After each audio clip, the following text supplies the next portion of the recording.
ये पेशेंट जिनकी उम्र लगभग 65 ईयर्स है, ये रात को इमरजेंसी करके आए। इनको बहुत तेज़ चेस्ट पेन था, एंग्जाइटी और बहुत ज़्यादा पसीना हुआ था। ऑन इन्वेस्टिगेशन इनका ट्रॉपटी पॉजिटिव था और इनको हार्ट अटैक डायग्नोस्ट करते हैं। ये पेशेंट यहाँ पर रेफ़र हो गया है। पिछले 4-5 दिनों से इनको चेस्ट पेन हो रहा था और यहाँ वहाँ ये दिखा रहे थे। थोड़ा इनका टाइम वेस्ट ज़रूर हुआ, लेकिन अभी पेशेंट को हम लोगों ने आईसीयू में एडमिट कर लिया फॉर कमिंग 72 आवर्स, ताकि पेशेंट को स्टेबलाइज कर सके। हेलो गाइस, कैसे हैं आप सब।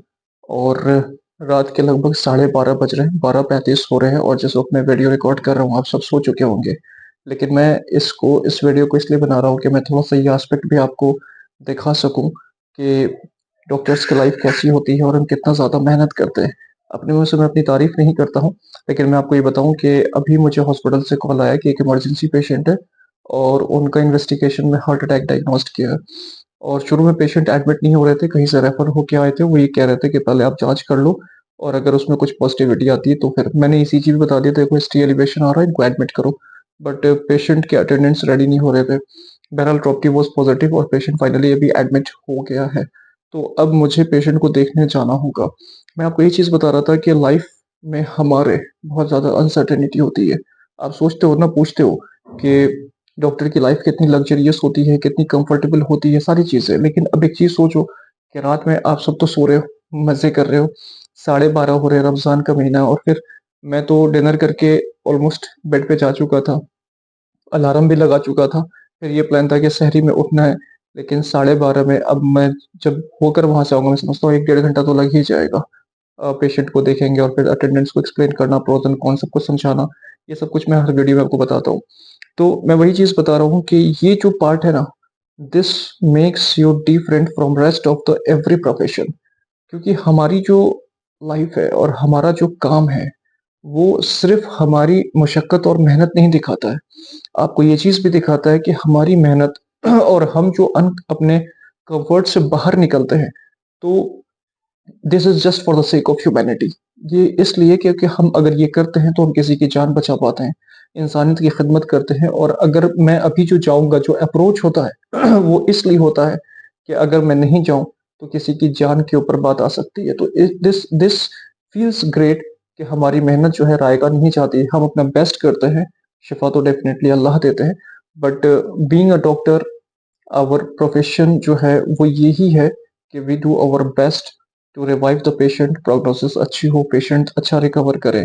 अच्छा, एक सेटबैक ये है कि ये जो पेशेंट अभी आए हैं, मैं आपको दिखाऊँगा, हॉस्पिटल में अभी आईसीयू में एडमिट हो गए हैं। तो ये पेशेंट बहुत डिले कर दिया इन्होंने। डिले इन द सेंस कि इनको 2-3 दिन से ये प्रॉब्लम्स हो रही थी और यहाँ-वहाँ दिखा के टाइम वेस्ट कर रहे थे और फाइनली उन्होंने रेफर किया। और फिर आप देखो पेशेंट के अटेंडेंस की यहाँ पर भी जो अप्रोच है, मेंटालिटी है, एटीट्यूड है, वो यही है कि हम एडमिट नहीं कर रहे थे। तो कहीं न कहीं टाइम वेस्ट बहुत हो चुका है। मैं हमेशा एक चीज़ बताता हूँ ना, जब भी कोई हार्ट अटैक का पेशेंट होता है तो उसमें एक गोल्डन आवर रूल होता है हमारा कि अगर 8 टू 12 आवर्स के बीच में हम पेशेंट एनकाउंटर करते हैं तो जो ब्लॉकेज होता है उसको हम मेडिसिन के माध्यम से ही उसको ओपन कर पाते हैं, and that procedure is called thrombolysis. तो उस इस प्रोसीजर से जो ब्लॉकेज है वो हम खोल देते हैं और प्रोग्नोसिस बहुत अच्छा हो जाता है, मतलब पेशेंट की रिकवरी बहुत अच्छी हो जाती है। हार्ट मसल्स काफ़ी रिलैक्स्ड हो जाते हैं और बहुत सारी चीज़ें अच्छी हो जाती है हार्ट पर्सपेक्टिव से।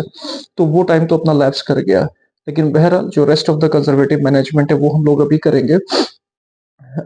एनीवेज़ दोस्तों, आप नींद को खूब अच्छे से एन्जॉय कीजिए और जब जब आप इस वीडियो को देखेंगे तो फिर आप अपनी बात रखोगे। कमेंट्स में क बताना मुझे कि कैसा लगता है आपको व्लॉग्स।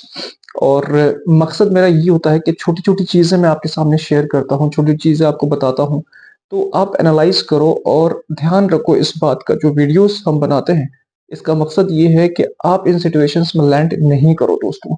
उसकी वजह ये है कि 3 चीज़ें मैं हमेशा बताता हूँ, 3 चीज़ कि देखो, ब्लड प्रेशर, ब्लड शुगर और लिपिड प्रोफाइल, इन चीज़ों को हमेशा ध्यान रखना। When you are crossing your age of 30 years, अगर 30 साल से आप एक्सीड कर रहे हो, तो आप ये स्क्रीनिंग ज़रूर करा लो। आप बहुत कैजुअली मत लो। आप ये मत सोचो कि सर मैं तो बहुत फिट हूँ, बहुत अंडरवेट हूँ, जिम करता हूँ, ये वो। तो देखो, age is not the immunity of to heart attack. और कार्डियोवैस्कुलर पैथोलॉजीज़ यंगस्टर्स में, यंग एजेस में बहुत कॉमन हो रही हैं। तो आप अपना ख़्याल रखो। अब मैं निकलता हूँ हॉस्पिटल। मेरा ईआरटी जो है 30 से 45 मिनट्स है, इमरजेंसी रिस्पॉन्स टाइम जिसको हम लोग कहते हैं। यहाँ पर 10 मिनट में तैयार होने में लगते हैं, 25 मिनट्स हॉस्पिटल पहुँचने में। फिर आप इसको ले सकते हो 30-35 मिनट्स, और 4 मिनट का मैंने व्लॉग बना दिया है। एनीवेज़ टेक केयर, चैनल को सब्सक्राइब कीजिए।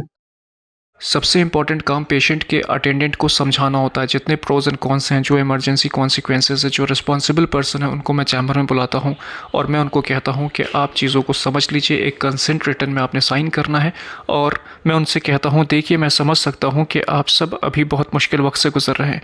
आपने किसी प्यारे को आईसीयू में देखना डर और चिंता पैदा करता है, लेकिन याद रखिए आईसीयू का मतलब सिर्फ ख़तरा नहीं बल्कि एक्स्ट्रा केयर होता है। यहाँ हर पल मॉनिटर पर पेशेंट की हार्ट बीट, ऑक्सीजन और प्रेशर पर हमारी नज़र है। अभी उनकी हालत क्रिटिकल बट स्टेबल है। हम मेडिसिन और टेक्नोलॉजी के ज़रिए उन्हें सपोर्ट दे रहे हैं। इस वक्त सबसे ज़रूरी है उन्हें इन्फेक्शन से बचाना, इसलिए हमारी ये रिक्वेस्ट है मिलने पर थोड़ी पाबंदी रखते हैं। आपको हिम्मत रखनी है।